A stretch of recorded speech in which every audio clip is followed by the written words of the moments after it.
নমস্কার বন্ধুরা, welcome to Sharmistha's kitchen. আজকে আমি বানিয়ে দেখাবো ইডলি সাম্বার মশলা আর ইডলির সাথে খাওয়ার জন্য যে চাটনিটা আমরা খাই সেই চাটনিটা আমি একদম সহজভাবে ডিটেলসে দেখিয়েছি। যেভাবে আমি বানাই, আমি যতবার ইডলি বানাই একদম পারফেক্ট হয়, তাই ভাবলাম যে চলুন শেয়ার করি ভিডিওটা আপনাদের সাথে। যদি ভিডিওটা ভালো লেগে থাকে তাহলে কিন্তু বাড়িতে অবশ্যই একবার ট্রাই করবেন, আর ভালো হলে কমেন্ট করে বলতে ভুলবেন না। আপনাদের আমার চ্যানেলটা সাবস্ক্রাইব করার অনুরোধ রইল, আর তার পাশে বেল আইকনটা প্রেস করতে ভুলবেন না, কারণ আমি চ্যানেলে যখনই কোনো নতুন রেসিপি দেব আপনাদের কাছে নোটিফিকেশান আসবে। এই দেখুন, এখানে আমি ইডলিগুলোকে বার করে নিচ্ছি, কত সুন্দর উঠে যাচ্ছে, একদম চটপট চটপট। তাই চলুন দেরি না করে আমি রান্নাটা করে নিই।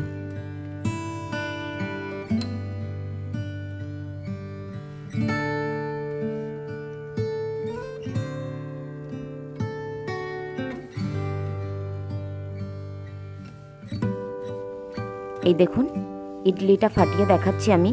এই দেখুন কত সুন্দর ফুলেছে, একদম স্পঞ্জি হয়েছে।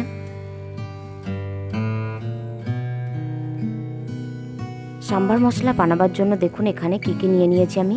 একটা বড় সাইজের পেঁয়াজ পাতলা করে কেটে নিয়েছি, লাউ নিয়েছি অল্প একটু, দুটো ছোট সাইজের গাজর নিয়েছি, একটা ছোট টমেটো, একটা ছোট বেগুন, 4-5টা ডাঁটা আর কয়েকটা বরবটি নিয়েছি। এগুলোকে খুব ভালো করে ধুয়ে দেখুন কিভাবে কেটে নিয়েছি আমি পাতলা পাতলা করে। আপনারা চাইলে আরও সবজি কিছু অ্যাড করতে পারেন আপনাদের পছন্দ অনুযায়ী। এবার এখানে বানাবার জন্য আমি কড়াই বসিয়ে দিয়েছি, কড়াই গরম হয়ে গেছে, ওর মধ্যে দিলাম অল্প একটু সর্ষের তেল আর অল্প একটু সর্ষে, একটা কাঁচা লঙ্কা ফাটিয়ে দিয়েছি, আর পেঁয়াজটাকে দিয়ে দিলাম, যে পেঁয়াজটা আমি কেটে রেখেছিলাম। পেঁয়াজটা খুব বেশি ভাজবো না, জাস্ট একটু নাড়াচাড়া করব। অল্প একটু কাঁচা ভাবটা চলে গেলেই আমি সবজিগুলো দিয়ে দিচ্ছি। সব সবজিগুলো আমি এর মধ্যে ঢেলে দিচ্ছি। সব সবজিগুলোকে আমি দিয়ে দিলাম। এবার দিয়ে দিচ্ছি আমি হলুদ, আর দিয়ে দিচ্ছি নুন। নুন আপনারা নিজেদের স্বাদ অনুযায়ী আন্দাজ মতো দেবেন। আমি এখানে ছোটো চামচে 2 চামচ নুন দিলাম, আর দিলাম অল্প একটু কাশ্মীরি লঙ্কা। খুব বেশি কাশ্মীরি লঙ্কা দেওয়ার দরকার নেই, কারণ একদম লাল হয়ে গেলে ভালো লাগে না। এই রান্নাটা একটু হলদে হলদে, একটু লাল লাল ভাব হলেই ভালো লাগে। একটু নাড়াচাড়া করে দিলাম হাই ফ্লেমে। এবার হাই ফ্লেমেই এটাকে হতে দিলাম 2 মিনিট মতো। 2 মিনিট পরে ঢাকাটা খুলছি। একটু নাড়াচাড়া করে নিলে এইভাবে সবজির যে কাঁচা ভাবটা ওটা একটু চলে যায়, তো সবজিটা খেতে আরও বেশি ভালো লাগে। এবার আস্তে আস্তে নাড়াচাড়া করে দিচ্ছি অল্প একটু।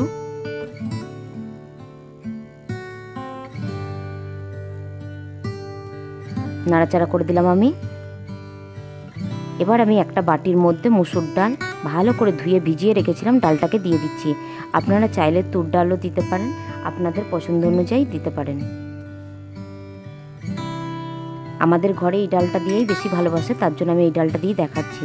মুসুর ডাল দিয়ে করলেও খেতে খুবই সুন্দর হয়। ডালটা দিয়ে এবার জল দিয়ে দিচ্ছি আমি, যাতে সবজিগুলো ডুবে যায়। সবজি ডুবার মতো এতটুকু জল দিলেই হবে। যদিও এই রান্নাটা একটু পাতলা পাতলা হবে, যদি জল লাগে তখন আবার পরে দিয়ে দেব। এই দেখুন জল দিয়েছিলাম, জলটা একটু কম মনে হচ্ছে, তাই আবারও একটু জল দিয়ে দেব। আবার একটু জল দিয়ে দিলাম। এবার হাই ফ্লেমে এটাকে ফুটতে দেব। ফুটে গেলে তখন আমি এটাকে মিডিয়াম ফ্লেমে করে দেব। ওটা হতে থাক, আমি মিডিয়াম ফ্লেমে করে দিয়েছি। ততক্ষণ এদিকে চাটনি বানাবার জন্য আমি কড়াই বসিয়ে দিয়েছি।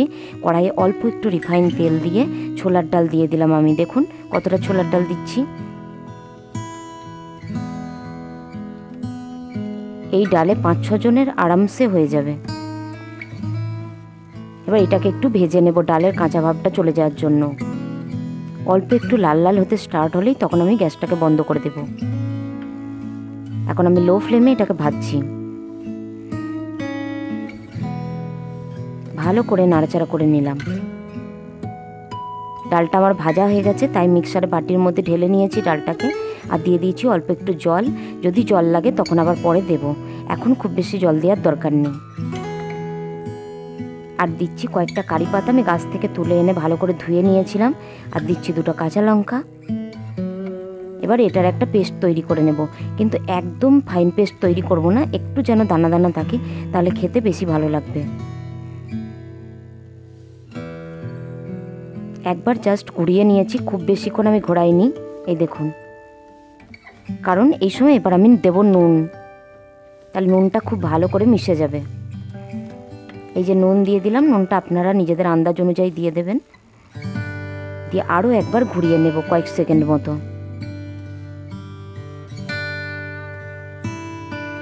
এই দেখুন হয়ে গেছে আমার চাটনিটা রেডি। এবার শুধু ছোক দিলেই হয়ে যাবে। চাটনিটাকে একটা বাটির মধ্যে ঢেলে নিচ্ছি, আমি পুরো চাটনিটাকে ঢেলে দিচ্ছি। আর বাটিটা ধুয়ে অল্প একটু জল দিয়ে দিলাম, যদিও এরকম পাতলা পাতলা থাকবে না, জলটা টেনে যাবে নিজেই, ডাল তো তাই টেনে যাবে। এবার জলটা ভালো করে মিশিয়ে দিচ্ছি ওর সাথে। এবার ছোক দেওয়ার জন্য ওই কড়াই দিয়ে দিয়েছি অল্প একটু তেল, এটা কিন্তু সর্ষের তেল। আর দিলাম 2টো শুকনো লঙ্কা ফাটিয়ে, আর দিচ্ছি সর্ষে আর কারি পাতা। সর্ষে আর কারি পাতাটা দেওয়ার সময় কিন্তু প্রচণ্ড ফাটে, তাই একটু সাবধানে দেবেন যেন গায়ে ছিটিয়ে না আসে। কারি পাতাটাও দিয়ে দিলাম। এবার আমি ফ্লেমটাকে অফ করে দিলাম। কারি পাতাটা একদম ক্রিস্পি মতো হয়ে যাবে। একটু বেশি করেই দিয়েছি আমি, কারণ আমি সবজির মধ্যেও অল্প দেবো আর চাটনির মধ্যেও অল্প দেবো এটা। ওদিকে গ্যাসটা বন্ধ করে দিয়েছি আমি, আর এইদিকে দেখি আমি কতটা সিদ্ধ হয়েছে সবজিটা। গাজরটা লাউটা দেখে নেব, গাজরটা লাউটা যদি সিদ্ধ হয়ে যায় তার মানে বাকি সবজিও সিদ্ধ হয়ে গেছে, কারণ বাকিগুলো তো নরম জিনিস, ওটা তাড়াতাড়ি সিদ্ধ হয়ে যায়। এ দেখুন গাজরটা সিদ্ধ হয়ে গেছে। লাউটা দেখে নিচ্ছি, লাউটাও সিদ্ধ হয়ে গেছে, দুটোই খুব ভালো করে সিদ্ধ হয়ে গেছে। আর সবজিটা একদম গাঢ় হয়ে গেছে, এটাতে একটু জল মেশাতে হবে। সবজিটা প্রায় 70% হয়েই গেছে। এবার মেন জিনিস বাকি, সেটা এবার করে নেব।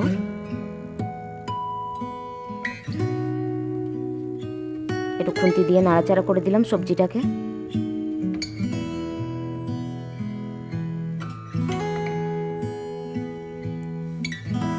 এবার এর মধ্যে দিয়ে দিচ্ছি আমি 2 চামচ মতো সাম্বার মশলা। মশলাটা দিয়ে ভালো করে মিশিয়ে দিচ্ছি, নাড়াচাড়া করে দিচ্ছি। আমি তো ইডলি খেতে প্রচণ্ড ভালোবাসি, আপনারা কে কে ভালোবাসেন কমেন্ট করে জানাবেন।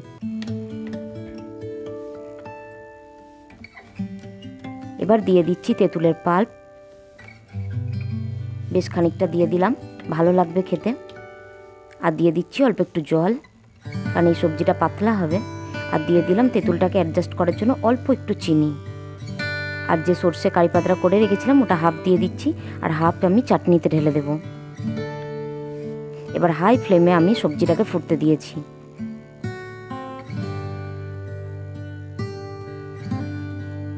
একটু ফুটুক এটা, তারপরে নামিয়ে নেব। এই দেখুন বাকিটা চাটনির মধ্যে ঢেলে দিয়েছি। এবার এটাকে আমি চামচ দিয়ে মিশিয়ে দেব।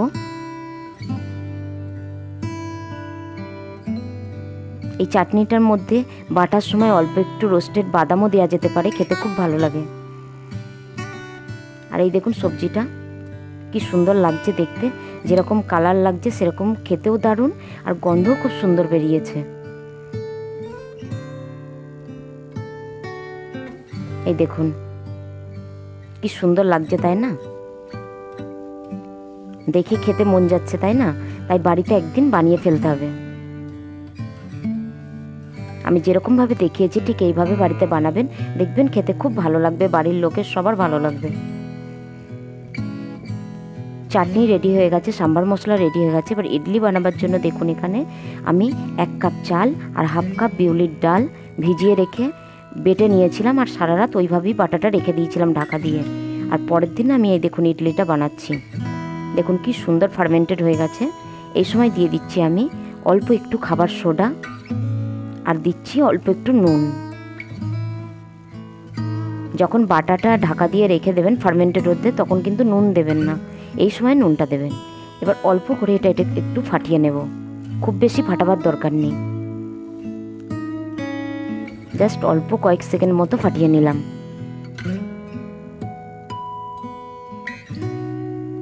ব্যাটারটা রেডি হয়ে গেছে। এবার আমি ইডলি স্ট্যান্ডে রেডি করব। এই ট্রেগুলোর মধ্যে দেখুন অল্প একটু করে আমি রিফাইন তেল বুলিয়ে দিচ্ছি, একদম সামান্য, খুব সামান্য তেল জাস্ট আমি আঙুলের মধ্যে নিয়ে বুলিয়ে দিচ্ছি। সবগুলোতেই বুলিয়ে দিচ্ছি।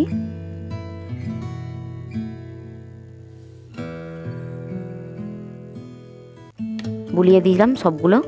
এবার আমি ব্যাটারটা অল্প অল্প করে দিয়ে দেবো সবগুলোতে।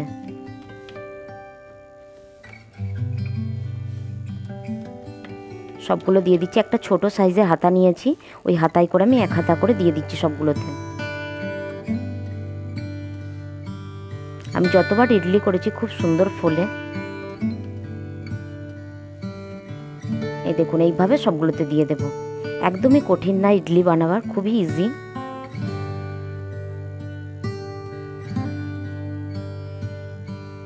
এই দেখুন এইভাবে সব বাটিগুলোতে দিয়ে দিচ্ছি।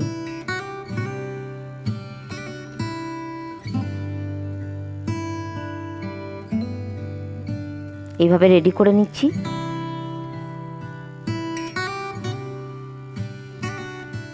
এরকম ছোট হাতায় করে দিলে মাপটা বোঝা যায়, দিতে সুবিধা হয়।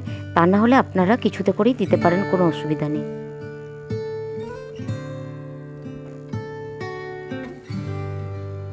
বাকি স্ট্যান্ডগুলোতেও দিয়ে দিচ্ছি।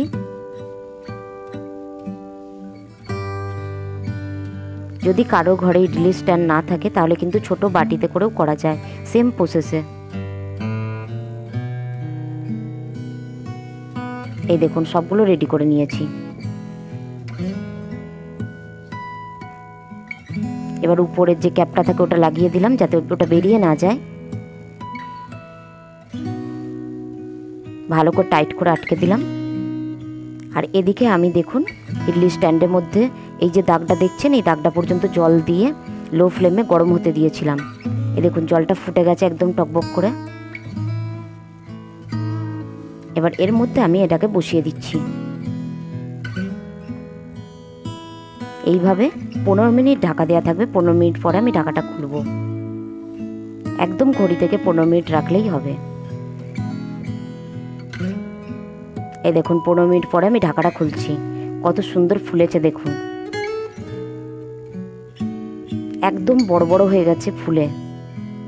এই দেখুন কত বড় হয়েছে। কিন্তু এই গরম অবস্থায় কখনোই চাকু দিয়ে বা চামচ দিয়ে বার করতে যাবেন না, তাহলে কিন্তু ভেঙে যাওয়ার ভয় থাকে। একটু ঠান্ডা হলে তারপর বার করলে খুব সুন্দরভাবে বেরিয়ে যাবে। এই দেখুন আমি গ্যাস বন্ধ করে ওখান থেকে বার করে এনে ঠান্ডা হতে দিয়েছি। 5 মিনিট মতো হয়ে গেছে, আমি এটা বার করেছি। এবার আমি প্লেটের মধ্যে বার করে নিচ্ছি।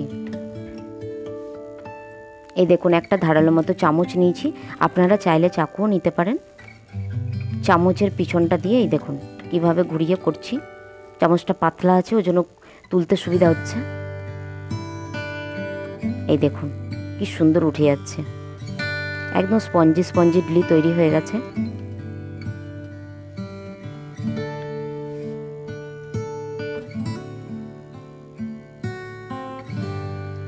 আপনারা যখন চাল আর ডাল ভিজাবেন তখন ওর মধ্যে অল্প একটু মেথি দিয়ে দেবেন, হাফ চামচ মতো। তাহলে কিন্তু খুব জলদি ফার্মেন্টেড হয়ে যায়। যদি কখনো তাড়াতাড়ি খেতে ইচ্ছা করে তখন কিন্তু এটা কাজে আসে। এই দেখুন এইভাবে সবগুলোকে বার করে নেব।